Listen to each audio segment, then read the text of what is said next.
She wasn't screaming. She wasn't crying.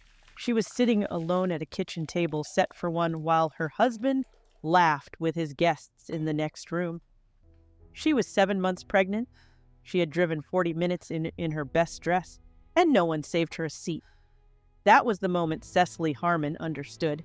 She had been making herself smaller for 4 years, and no one had even noticed because they preferred her that way. But 19 minutes after the most humiliating moment of her life, cold water soaking through her dress, a room full of witnesses, and a husband who just stood there, a black car pulled up to the curb, and everything changed. This is not a story about a billionaire brother who swoops in to save the day. This is a story about the moment a woman finally stops asking for permission to take up space. Lesson statement. The most dangerous thing isn't someone who hurts you. It's the habit of forgiving them so fast that you never let yourself feel what they actually did. If you've ever smiled and said, "Of course," when you wanted to scream, this story is for you. Stay with Cecily, because the moment she stops being grateful for crumbs is the moment her real life begins. If this hit close to home, hit the like button. It tells us to keep making stories like this. Drop a comment. What part of Cecily's story do you recognize in your own life? Subscribe so you never miss a story like this one, and share it with someone who needs to hear that walking away isn't weakness. It's the bravest thing you'll ever do. Maybe in the form of cold water or in a hospital corridor at 4 in the morning. That moment will be uncomfortable and clarifying. But on the other side is a table you built with your name on it, surrounded by people who actually chose to stay. Before the cold water, there was the clinking of silverware and warm, practiced laughter from the dining room. Then a voice cut through it all, low and deliberate. "I assumed Grant told you to use the side entrance today, Cecily. We have a full table." Cecily Harmon stood, frozen in the doorway, 7 months pregnant, her feet aching from the drive. She was wearing the blue wrap dress that made her feel like herself again, her fingers pressing into the door frame as her baby gave a single, hard kick. Grant's words over coffee that morning, as he scrolled through his phone, had been, "Just Mom and Dad, nothing formal." But the dining room held 11 people. Cecily counted them, a lifelong habit. And there, at the far end of the table, in the chair she had occupied for 4 years, the one closest to the kitchen for convenience, sat a woman named Sloane Whitfield. She wore a cream cashmere sweater and looked at Cecily, not with guilt, but with triumph. Cecily's eyes then found her husband, Grant, laughing with his cousin near the sideboard. His eyes met hers, and his face shifted, not with guilt, but the distinct look of a man whose problem has just refused to solve itself. He didn't move. He didn't put his glass down. He didn't say her name. The thought was instant. He knew. I drove 40 minutes in my good dress, and he knew she would be in my chair. As Grant's kind father rose to greet her, Dorothea's voice, never overtly unkind, sliced through the air. "She's fine where she is, Douglas. Cecily, we've set up the kitchen table for overflow seating. You'll be much more comfortable." "Less noise, better for the baby," Dorothea added. Cecily searched for a generous interpretation of the comment, but found none. She smiled. She said, "Of course." She walked to the kitchen, counting her steps, 1, 2, 3, 4, and didn't let herself cry until she was beside the refrigerator, one hand pressed against its cool surface. The kitchen smelled of Dorothea's perfect roast, a dish she had been gently reminded she couldn't master 11 times in 4 years of marriage. She had counted that too, as she sat at the small work table. A single place setting was there. 1 plate, 1 glass of water, 1 set of silverware. Someone had set it up before she arrived, anticipating she would be alone at this table. It had been planned. Her baby kicked again, a slow rolling motion, as if asking a question. "I know," Cecily whispered, both hands on her belly. I know.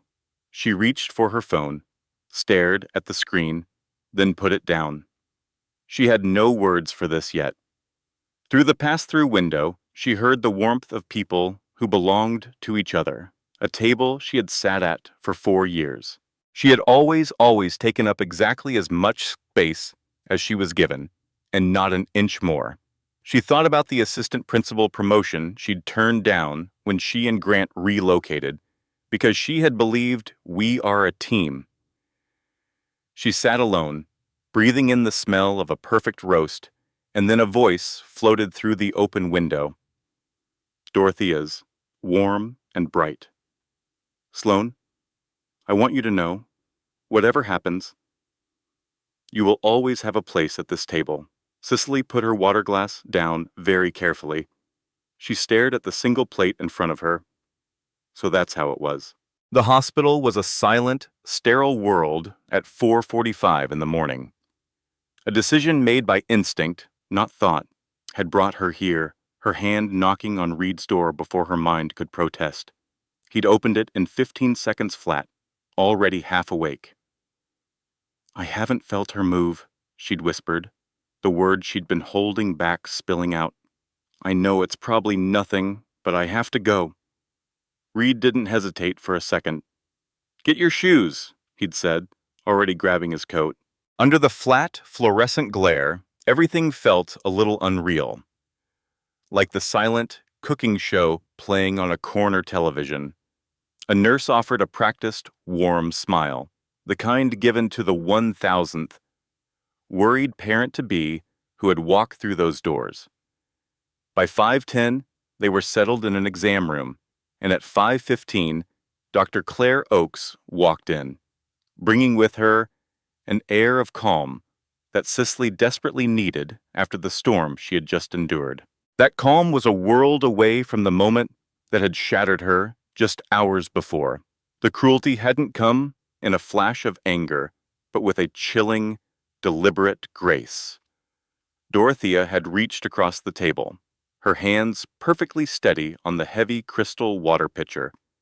She didn't splash or throw it, she poured. A long, unhurried arc of ice water streamed down, soaking Cicely from her left shoulder to her hip, the profound cold hitting her like a physical blow as the blue dress clung to her, heavy and sodden. A sharp, startled kick from the baby was the only response in the bone-deep silence that followed. Dorothea then placed the empty pitcher back on the table with a soft, precise click. I think it's time for you to go, Cicely, she said, her voice impossibly serene. You've been making a scene since you arrived. Grant was a statue, frozen in place, a spectator to the consequences of his choices. His father, Douglas, was on his feet, his face a ghastly gray. And Sloane wasn't looking at Dorothea. She was looking right at Cicely, her expression not one of victory, but something that looked unnervingly like shame. But that scene was only the conclusion. It had all started because Cicely finally decided she was done. After hearing her name called by Douglas from the other room, followed by the sharp, expectant hush of 11 people holding their breath, something inside her snapped. 4 years of being accommodating, careful, and grateful had come to an end. She was no longer going to sit in the kitchen. Pushing the door open, she walked back into the dining room, only to find Sloane mid-sentence, talking about her nursery. Sloane was describing the pale green for the walls, the very crib they'd ordered, intimate details she had no business knowing, details that could only have come from Grant. The room fell silent at her appearance. Dorothea was already rising from her chair. In that split second, Cicely found herself watching her husband, wondering if this would be the time he would finally cross the room, to finally stand between his wife and his mother. It was a move she had needed him to make 100 times before. Yet he never had. She didn't find out then, either. Instead, she was back in the kitchen, staring at the single set of silverware at her place, the truth finally dawning on her. It was never because the kitchen was quieter. It was because Dorothea had already scripted the evening, and Cicely's role was offstage. The familiar squeak of the door hinge announced Grant. The very air in the room shifted when he entered. "Cicely," he began, his voice low and careful, the one he used for managing problems, not talking to people. "Can we not do this today?" She hadn't said a single word. She just looked at him as he stood there, holding his glass of sparkling water. "I didn't know she'd be here," he said, and his eyes immediately flicked to her forehead, his tell. "How long, Grant?" she asked quietly. "How long has Sloane been coming to your mother's house?" A long moment stretched between them. "Since August," he finally answered. The word hung in the air. Cicely did the math, her mind working against her will. August. It was now March. 7 months. Sloane had been a welcome guest for the exact same 7 months that Cicely had been carrying their child. Cicely laughed as they drove away, a sound that bubbled up from a place she thought had gone silent forever. It wasn't the sound of someone breaking, but of someone finally putting the last piece of a puzzle into place. She was soaked, 7 months pregnant, and had just walked out of her life. But in her brother's car, she was safe. Her hand rested on her belly, where her daughter moved with a slow, reassuring roll. "We're okay," she whispered, and this time she knew it was true. This quiet moment of freedom was the culmination of a storm that had broken just 19 minutes earlier. That storm had a name: Reed Calloway. He'd stood in the foyer, a bulwark of calm against Dorothea Harmon's icy composure. "She told me," Reed's voice was dangerously even, "that you poured a pitcher of cold water on her. She is 7 months pregnant." Dorothea attempted to reframe it as an accident, a simple family matter, but Reed was relentless. "I want to be certain we're describing the same event," he'd said, his words slicing through the tension. He was there to get his sister, and nothing was going to stand in his way. The conversation was merely a courtesy. The outcome had already been decided. The decision had been made in a locked, downstairs bathroom that smelled of expensive sandalwood soap. Cicely had stared at her reflection, her dress dark with water, her face surprisingly calm. It was the face of a woman who had just been handed a truth she already carried in her bones. That's when her phone had rung. It was Reed. Before she could explain, he said, "I know." He hadn't heard it from Nora, who had called him in a panic moments before. He had his own people, quiet and careful, who had been watching for weeks. "Are you ready?" Reed had asked, his voice precise and steady. He explained that he'd known about Sloane for 6 weeks. He'd seen the look on Cicely's face at Thanksgiving and had started putting things in motion, building not a case, but options for when she decided she'd had enough. He was waiting for her signal, staring at her own steady eyes in the mirror, her wet dress clinging to her. She had given it. Yes, she'd said. And in that single word, a cage she hadn't realized she was in began to dissolve. If he hadn't built those options, she would still be sitting on the edge of that cold bathtub. He told her not to move, that he was 20 minutes away. He made it in 19. She heard the doorbell, Dorothea's authoritative footsteps, and then Reed's voice cutting through the pretense. "Where's my sister?" As Cicely stepped into the hall, she saw him. His expression, one she'd only seen 3 other times in her life, an expression that meant the world was about to be rearranged until things were set right. Reed didn't just bring his presence, he brought leverage. As Dorothea stood with her chin held high, radiating condescension, Reed calmly explained that he had a meeting scheduled for Monday morning with an attorney named Carter Webb. He mentioned the Harmon Family Trust and certain financial activities that would be of particular interest. He wasn't yelling. He didn't need to. He was applying just enough force to dismantle Dorothea's world with surgical precision, ensuring Cicely could walk out that door without a fight. Grant, her husband, appeared then, a man caught between two forces, having never learned to be one himself. "Reed," he started, "I understand you're concerned." Reed cut him off. "You let your mother pour cold water on your pregnant wife, and then you stood there." There was nothing to say to that, because it was the absolute truth. The hallway fell silent as Grant's inaction hung in the air, a final damning verdict on their marriage. Cecily walked past them all, toward the front door, clutching her purse, her keys, and a card a man named Douglas had slipped into her hand. She passed her husband, his mother, whose composure was finally cracking, and saw the whole story laid bare. This wasn't about a single pitcher of water. It was about every moment she had been made to feel small. Every time her opinion was dismissed. Every time she had accommodated their cruelty. She looked down at the card in her hand, Carter Webb, family attorney, and slid it into her purse. A quiet confidence settled over her as she watched the city streets glide by from the passenger seat. Cicely had started talking, and she hadn't stopped, letting it all spill out in the sanctuary of her brother's car. Reed drove, a silent, steady presence beside her, exactly the anchor she needed. He always knew to give her space first, to let her find her own footing before asking for the whole story. And for the first time in a long time, she was walking on her own.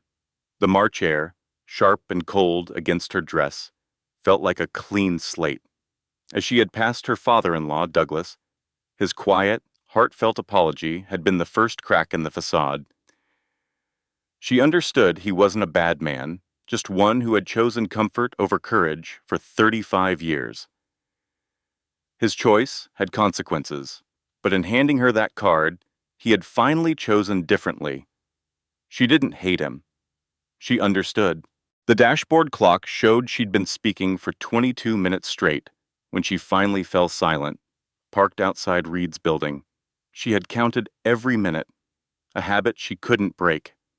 Reed's hands were tight on the steering wheel, his gaze fixed straight ahead, betraying a deep, controlled fury she knew all too well.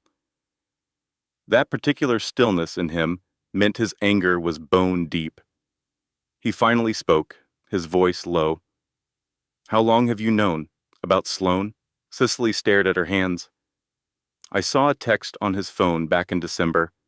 A restaurant, a time, a kiss emoji. When she'd confronted him, he'd called it a work dinner, Sloane organized for a client. His explanation was smooth, believable. He said it the right way, she admitted. Like it was true. Reed didn't ask if she believed him. He didn't need to. "I needed to believe him," she whispered, the words sounding like a confession of weakness. Though she knew the truth was far more complex. It was closer to survival. "I was 12 weeks pregnant," she explained.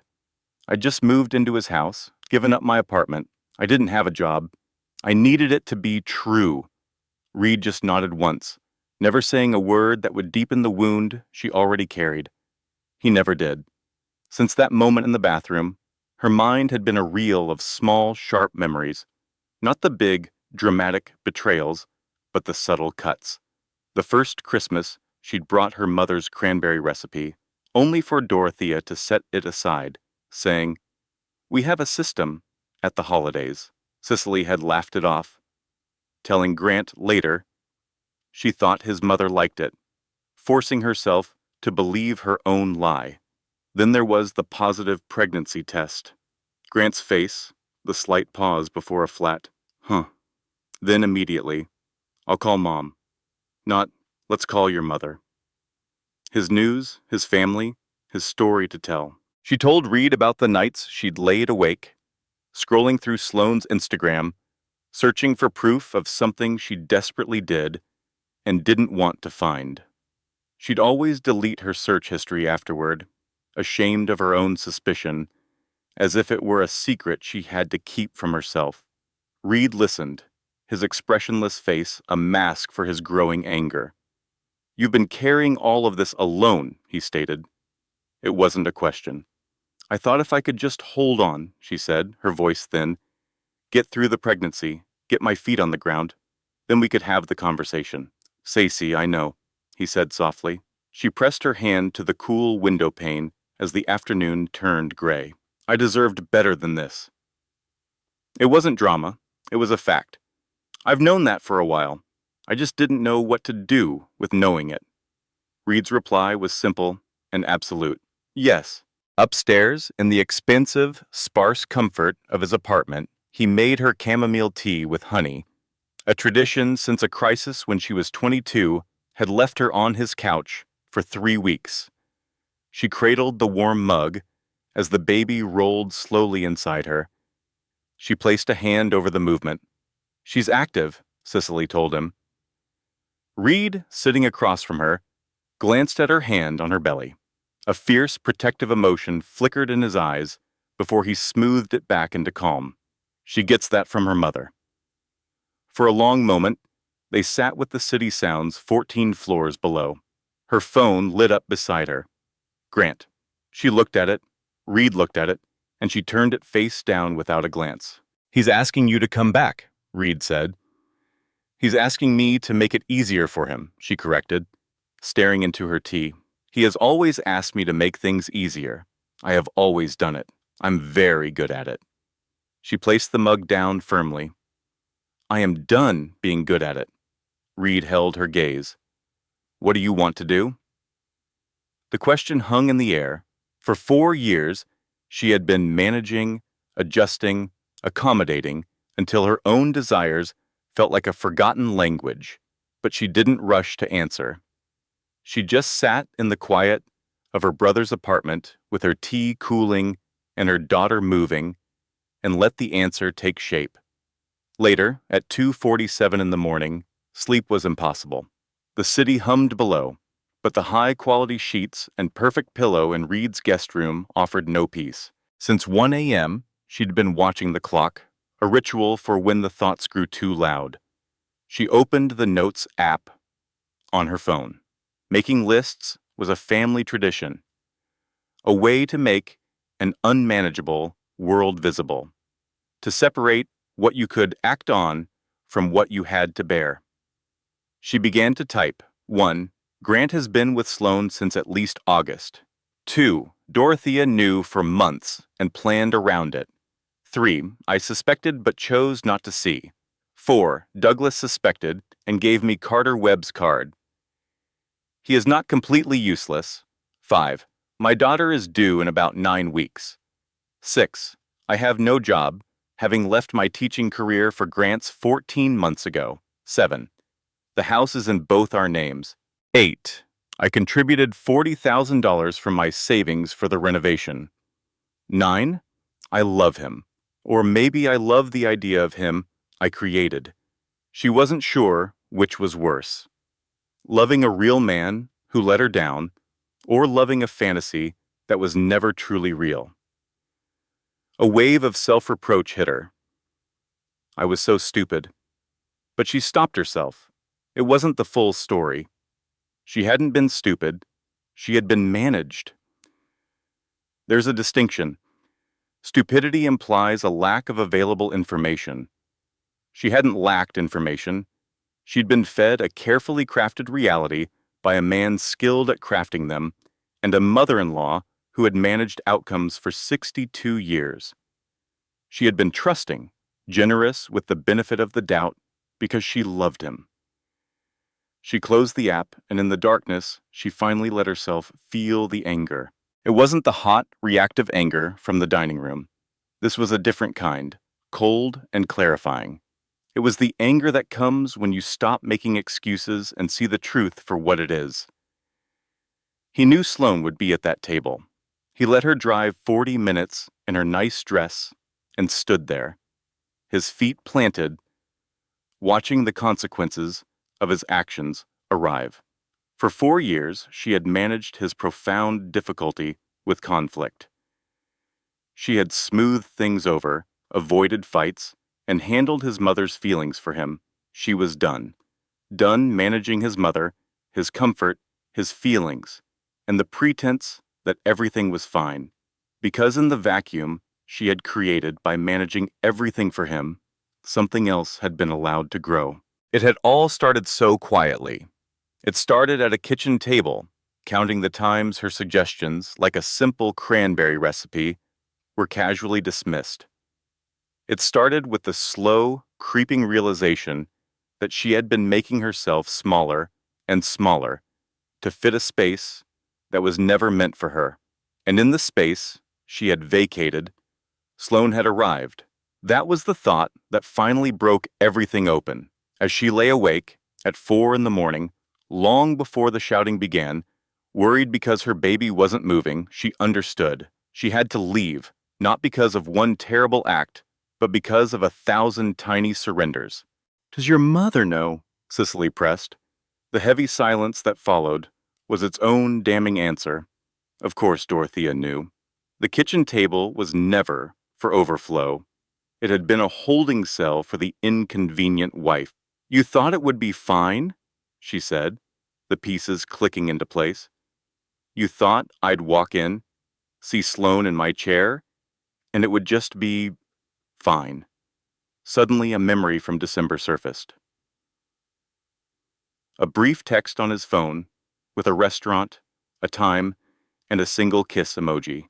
He'd called it a work dinner, and she had believed him, because she had needed to, because the alternative, now staring her in the face, had been unthinkable. It all started because she had picked up the wrong phone. With the phone in her hand, Cicely saw it all laid out. A meticulous architecture of lies. Screen captures of texts and emails confirmed it. Grant had played them both. He'd spun one story for Sloane that Cicely was aware of everything, that their marriage was essentially over. He'd told Cicely another, that there was nothing to even know. He wasn't simply cruel. He was a man terrified of being at fault. A man who would rather build a fortress of convenient fictions than face a single moment of uncomfortable truth. He had built a world where he was blameless. "He managed us," Cicely stated, the words spoken quietly, more for herself than for Sloane. It was the perfect term. They had been assets to be managed, problems to be contained. Sloane didn't argue. "I loved a person," she confessed after a long silence, "but I don't believe that person is real."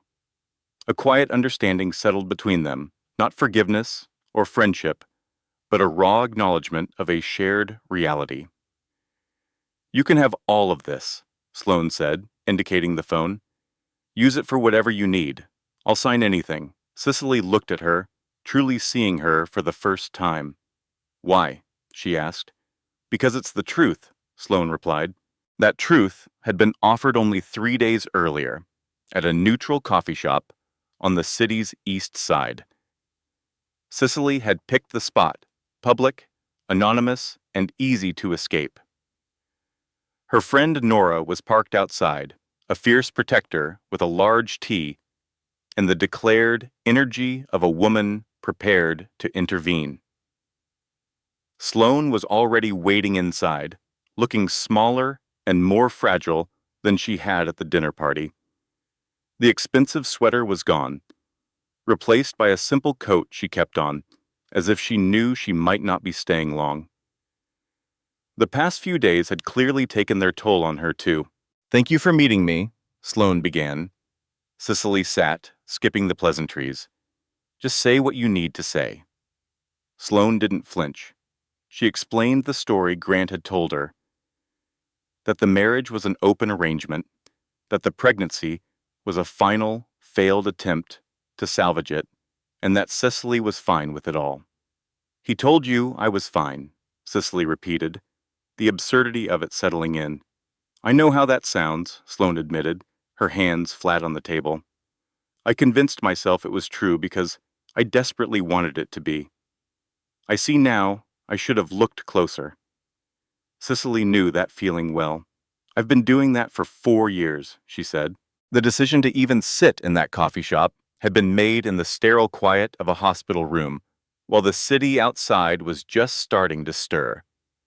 She and Reed had been sipping terrible hospital coffee when her phone buzzed. She expected Grant. Instead, the name was Sloane Whitfield. Reed sat beside her, pointedly not looking. The message was direct. I think we should talk. There are things you should know that Grant hasn't told you. I'm sorry about tonight. Cicely read it, then read it again before showing it to Reed. His expression was a perfect blank. What should I do? She asked. That, he said with immense care, is completely up to you. For the first time in years, she decided to think about herself first. That moment of clarity had arrived just before the text message. Down the hall, the first cry of a newborn had pierced the quiet, a powerful declaration of life. Cicely listened, a decision forming. Reed, she said, her voice firm. Yeah? I'm going to call Carter Webb in the morning. He simply nodded. I'll set it up. There was no I told you so, no drama, just support. She was finally ready to stop being a woman that things just happened to. She was going to make things happen instead. The seed of that decision had been planted by Dr. Oakes, who sat with her on the edge of the exam table after Reed had stepped out. The doctor waited patiently for Cicely's quiet tears to subside. Stress, she said gently, is not minor. Whatever is happening in your life, your body is carrying it, and your baby is inside that body. It matters. Dr. Oakes then asked a question that landed differently from any other. Not, what should you do, but what do you actually need? The question was open without expectation. After a long moment, Cicely found the answer. I need to stop being a woman things happen to. The doctor looked at her, her gaze steady and certain. Then start, she said. That entire conversation happened only because Cicely had rushed there at 4 a.m, gripped by a cold, silent panic. Dr. Oakes, her unhurried and precise OB since the beginning, performed the ultrasound herself. The screen filled with the undeniable proof of life. A strong, steady heartbeat pulsed through the speakers. 142 beats per minute. She's fine, the doctor announced, relief washing over the room. Look, she's moving perfectly. The image on the screen, the tiny curved spine and waving hands, was everything. Staring at that heartbeat, so constant and unaware, Cicely began to cry. It was partly from relief, the fear that had been lodged in her chest for the last hour, finally breaking free. But it was also for something much bigger, a sorrow that had been building for a very long time. It was the grief from an evening of dining rooms and gleaming crystal water pitchers, of men who stood by and did nothing, of a public humiliation that had sent her fleeing into the night, terrified that the shock of it all had somehow harmed the one pure thing she had left. With warm light pouring through the window, her laughter felt like a surprise, bubbling up from a place she thought had gone silent. It was the genuine sound of someone who had finally found their way home. Her daughter was safe in her grandfather's arms, her brother and best friend were bickering about takeout, and her mother was trying to keep up. She once feared this kind of warmth was lost forever, a price she'd pay for leaving her marriage. But now she knew she hadn't given anything up. She had gained it all back. This peace had its roots in a hospital room 3 weeks earlier. Her daughter, Clara Caroline Harmon, had just arrived, her tiny hands opening and closing with a solemn purpose. That new life was the beginning. And then came the unexpected ally, Douglas Harmon, her father-in-law. For 35 years, he had chosen comfort over courage, but now he was choosing differently. He was the first in that family to offer her something real, pressing the lawyer's card into her hand in the hallway and providing the documents that would secure her freedom. He was a man doing the hard work of making amends, and she wouldn't close the door on that. He now sat quietly by the window, Clara nestled in his arms. The look on his face as he watched his granddaughter was simple and pure. No schemes, no manipulation. It was just an old man, profoundly moved by a new life.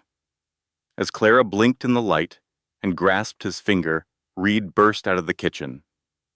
"Do you want the good takeout or the great takeout? I got both, and I won't be shamed for it." Nora, sitting on the floor with the baby, didn't hesitate. Great takeout, obviously. Why is that even a question? But before this piece, there was a final storm to weather. Grant had shown up at her new building on a Wednesday. Reed, surprisingly, had let him in. Cicely met him in the lobby, choosing 2 chairs by the main entrance. It was a public space, a place she could leave at any moment. Grant looked exhausted, like a man who thought losing sleep was a form of apology but was finding it was just a form of being tired. "Can we talk?" he'd asked. "We are talking," she had replied, her voice steady. He told her he loved her, and to her own surprise, she believed him. "I know you do," she said, seeing the flicker of relief in his eyes. "But I've been thinking about a love that doesn't protect, a love that watches and manages and always picks the easy path instead of the right one." She looked down at her hands. "That love is real. I know it is. It's just not the kind of love I can build a life on." Her final words hung in the air between them. "You just stood there," she said. "She poured water on me, on our daughter inside me, and you just stood there." There was no answer for that. He knew it, and she saw that he knew it. She had found the strength for that conversation in the weeks before, in the quiet, decisive actions of building a new life. She had moved into an apartment 3 floors below her brother Reed. In a single, focused afternoon, armed with a legal pad, she'd called her doctor, her insurance, and 3 moving companies. The methodical process brought a satisfaction she hadn't felt in years. Then she made the call she dreaded most, to her mother. Caroline had always genuinely liked Grant, but she listened to the entire story without judgment. When Cicely finished, her mother's voice was firm. "I'm coming," she said. "I've already looked at flights. Don't argue with a woman who has already bought the ticket." She settled into the rocking chair, the quiet hum of the city a distant lullaby. Clara was finally home, asleep in the bassinet she had assembled herself, in the room she had painted a soft green herself. Above her daughter, a mobile Reed had sent, unasked for, but welcome, turned slowly. Everything smelled of white tulips, her favorite, a thoughtful gift from Caroline. Her support system was just an intercom button away. Reed would be downstairs in 4 minutes, if she called. But for now, she didn't need to. In the stillness, with her daughter beside her and a life of her own surrounding her, she felt a profound sense of peace. This quiet beginning was made possible by what had happened just days before. The hospital waiting room had been a fortress of support. Reed had been there since 4 in the morning, uncomplaining. Nora arrived with a tote bag full of waiting room essentials, including chips and a meticulously crafted playlist. Her own mother, Caroline, had been in the delivery room with her, a steady presence who never once said, "I told you so," about Grant. She had just been there, making tea, organizing baby clothes, and talking about ordinary things. A profound act of love. Even Grant came when he was told. He stood frozen in the doorway, his gaze fixed on his daughter. The carefully constructed walls of guilt and anger crumbled, leaving only the raw, overwhelmed face of a new father. He asked her name. "Clara," Cicely said. "Clara Caroline Harmon." In that moment, she knew he would love this child, and on that single belief, she could build a future. The formal apology felt like it had happened a lifetime ago, though it was only 2 weeks prior. The meeting was held in Carter's office. A neutral ground. Dorothea looked different, smaller somehow, as if the unwavering certainty that had always held her upright had fractured. She looked directly at Cicely and spoke the words. "What I did was wrong. I am sorry." The apology was rigid, costing her everything, and Cicely saw the price in her eyes. She didn't offer forgiveness. That was a bridge too far, maybe forever. Instead, she said, "Thank you." It wasn't for Dorothea. It was for herself. It was proof that accountability still existed, that you couldn't just wield a crystal water pitcher against someone's life and walk away without consequence. That meeting only happened because Grant had folded completely. The day after the video surfaced, Douglas had provided Carter with a thick file of financial records from the Harmon Family Trust. It was a damning paper trail, showing Dorothea's meticulous, 8-month-long campaign to reposition assets in anticipation of a divorce she had engineered long before anyone spoke the word. While Cicely was trying to perfect her cranberry recipe for Sunday lunches, Dorothea was ensuring she would be left with as little as possible. When Carter presented the evidence to Grant, he read it in silence, his posture deflating. "She told me you would leave eventually anyway," he said, his voice hollow, "that it was only a matter of time." He had done nothing to stop it. Around the same time, Sloane sent Carter a signed statement, along with a short, final message to Cicely. "I hope it helps." Everything hinged on 19 seconds of footage. Reed had called her at 2 in the morning. She was on the kitchen floor, surrounded by spice jars arranged in alphabetical order, a desperate attempt to impose order on her chaotic life. He told her to sit down. He explained that 2 of Dorothea's guests at the luncheon had been filming for a social media account. The camera was running when it happened. Cicely watched the clip just once. A woman in a blue dress, the crystal pitcher held high, a deliberate pour, and a voice cutting through the clatter of silverware. "I think it's time for you to go." She handed the phone back to Reed, feeling not a rush of victory, but a quiet, sober recognition. It was the arrival of a consequence she hadn't needed to orchestrate. "What do I do with it?" she asked. "Nothing," Reed had replied. Someone already posted it. The video was the culmination of Dorothea's campaign to oust her. The luncheon was meant to be the final blow, her chance to present a curated version of events to 12 of her closest friends. She had even texted Cicely beforehand, claiming she wanted to clear the air. Douglas, to his credit, had seen through it and left after 15 minutes, calling Carter soon after. He told Carter that he had reached a decision about several things and was prepared to provide documentation. He also told him something else, something that would change everything.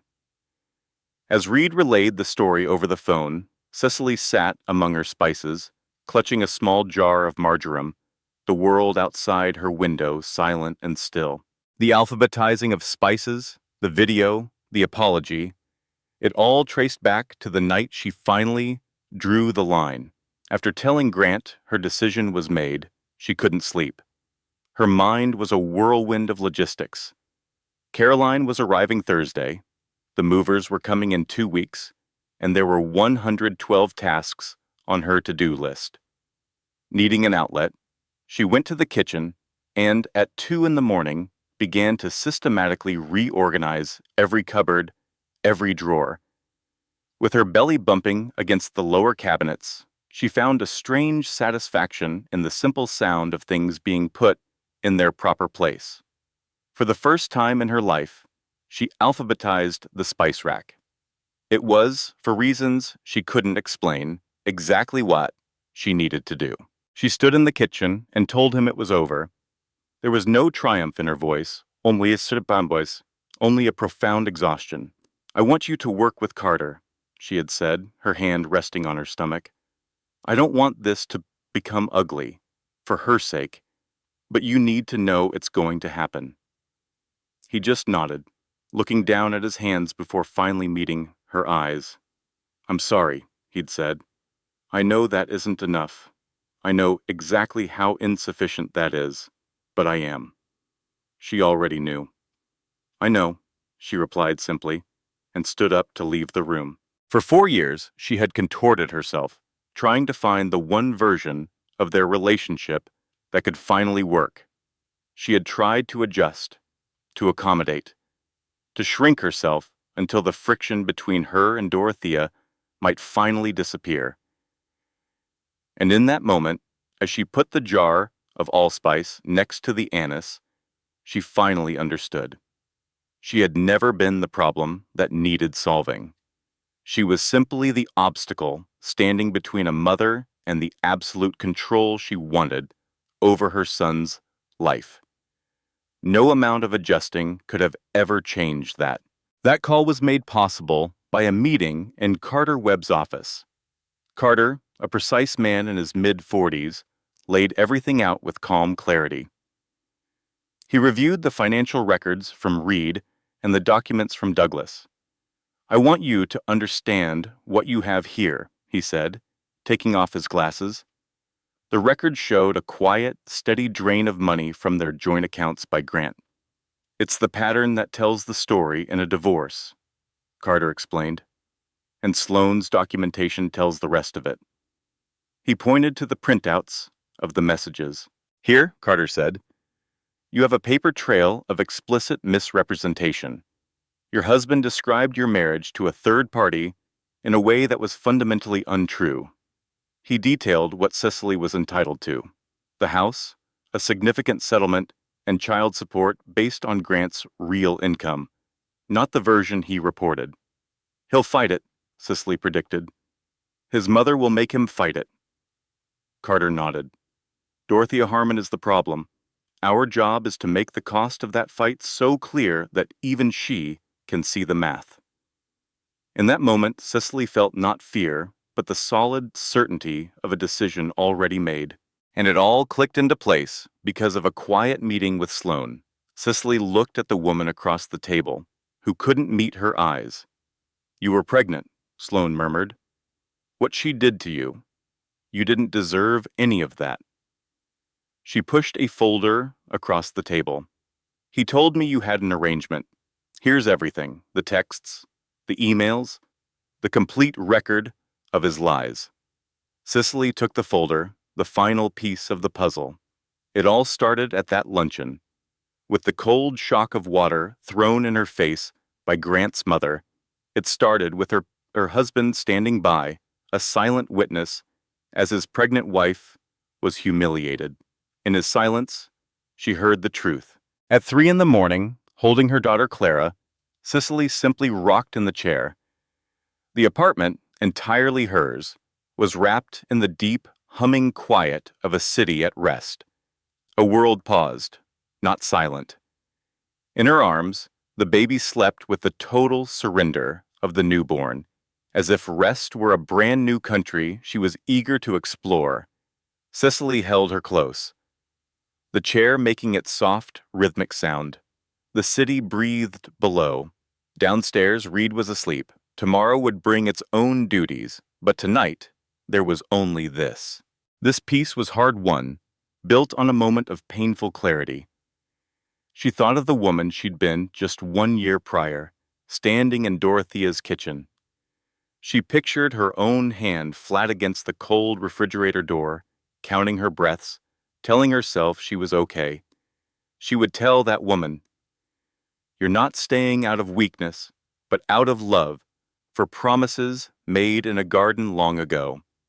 That isn't failure, but a time will come when staying costs as much as leaving. When you feel that, you must go." She pressed her cheek to Clara's head, smelling the unique warmth of a new life. "I thought this would break me," Cicely realized, "but it showed me what I'm made of. I am not the person I was before Grant. I'm not the woman who tried to shrink herself to fit his family. I am who I become next." Everyone thinks starting over is about going back to who you were before. But you can't go back. That person is gone, and the past you remember doesn't exist anymore. Starting over is arriving somewhere new. Here, in her own apartment, she understood. The prison door was never locked. I just finally decided to walk through it. This new beginning was only possible because of the people who had been there all along, the ones who chose to stay. Just that afternoon, held in Douglas's arms, Clara had calmly opened her eyes and surveyed the room. She took in every face, a slow and deliberate inventory of the people she'd been born to. Everyone who mattered was right there. Watching them, Cicely felt no fear of the future. For the first time in memory, she was just present. That was enough. It was more than enough. It was everything. This feeling, however, was a world away from how she used to spend her nights. For 4 years, 3 in the morning was a reflexive, anxious ritual. Awoken by habit, her hand would immediately find her phone. Lock, unlock, scroll. A frantic search for something she both needed and dreaded to find. Then, delete the search history, lock the screen, and put it down, only to repeat the cycle. It was a constant, exhausting state of managing secrets and anxieties. There was no peace, no quiet rocking, just the cold glow of a screen in the dark. That was the life she had finally left behind. This content was carefully researched, developed, and manually edited by our team to deliver meaningful stories with valuable life lessons. Every narrative is crafted to entertain, inspire, and empower our audience. We believe that great stories can change lives, and we are committed to bringing you content that matters. Thank you for being part of our community.